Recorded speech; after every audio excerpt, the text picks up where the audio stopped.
صاحب آپ ذرا اپنی رائے کا اظہار کر بات یہ ہے کہ اس میں کوئی شک ہی نہیں، یہ بات بالکل ڈاکٹر صاحبہ ٹھیک کہہ رہی ہیں کہ اپنی خفت مٹانے کے لیے، اپنے عوام کو مطمئن کرنے کے لیے اور اپنا ایک امیج کے لیے کوئی بھی ایڈونچر پاکستان کے خلاف مودی کر سکتا ہے۔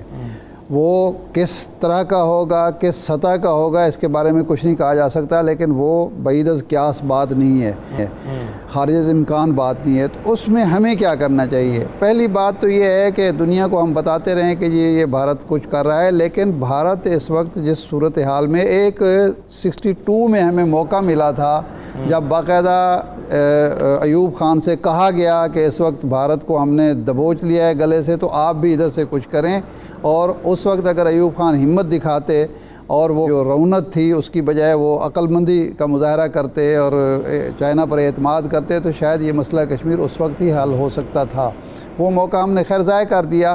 اب صورتحال تقریباً اس سے ملتی جلتی ہے، اور اس لیے ہے کہ یہ مودی جو ہے وہ تلا ہوا ہے کسی نہ کسی ایڈونچر پہ، کسی اور خودکشی پہ تلا ہوا ہے۔ اگر اس سے ہم فائدہ نہیں اٹھاتے تو ہم سے زیادہ بیوقوف کوئی نہیں ہوگا۔ یہ نہیں ہے کہ کل ہم حملہ کر دیں یا کل ہم صورتحال خود ہی خراب کرنا شروع کر دیں، جنگ کو دعوت دیں، یہ بات نہیں ہے۔ میں جو کہہ رہا ہوں وہ یہ ہے کہ اگر وہ انڈیا کوئی فالس فلیگ کرنا چاہتا ہے تو ہماری تیاری مقابلے کی اتنی مکمل ہونی چاہیے کہ وہ پھر ایک ابھی نندن تک نہ رہے کہ ایک آدمی گرفتار کر کے ہم واپس کر دیں۔ ہمارا جواب اتنا مکمل ہونا چاہیے کہ پھر ہم جو 70 سال سے بیٹھے ہوئے انتظار کر رہے ہیں، یا کم از کم 1971 سے تو ہم انتظار کر رہے ہیں کہ ہم انتقام لیں، بدلہ لیں مشرقی پاکستان کا، تو وہ ہمارا مکمل ہونا چاہیے۔ وہ کیسے ہو سکتا ہے؟ یہ فوج کا کام ہے سوچنے کا، یا ہمارے دفتر خارجہ کا، یا حکومت کا۔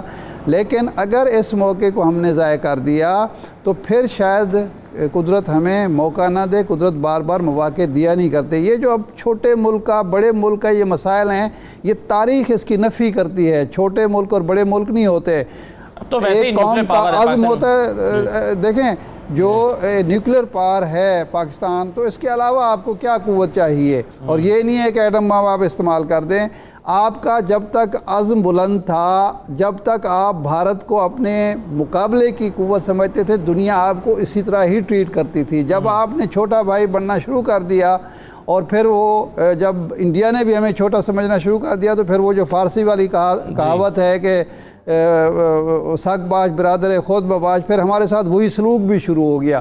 تو اس وقت ہم اس پوزیشن میں ہیں، اور چین اس پوزیشن میں ہے کہ ہم بھارت کی جو اندرونی کمزوریاں ہیں، مودی کے جو تکبر ہے، مودی کا جو ایک خودکشی کا ارادہ ہے، اس کو استعمال کر کے ہم بھرپور فائدہ اٹھا سکتے ہیں۔ اس فائدے کی عملی شکل کیا ہو سکتی ہے؟ چین کی مدد کے ساتھ، چین کی مشاورت کے ساتھ، اگر چین اس وقت یہ چاہتا ہے کہ سی پیک کو محفوظ کرنے کے لیے، ابتدا میں جنرل امان صاحب نے کہا کہ وہ سی پیک کو خطرہ نہیں ہے، بعد میں خود انہوں نے کہا کہ سی پیک کو خطرہ ہے۔ سی پیک جو امریکہ ہے وہ بھی سی پیک کے خلاف ہے، اور انڈیا بھی خلاف ہے، تو علل اعلان خلاف ہے، تو خطرہ بھی ہے۔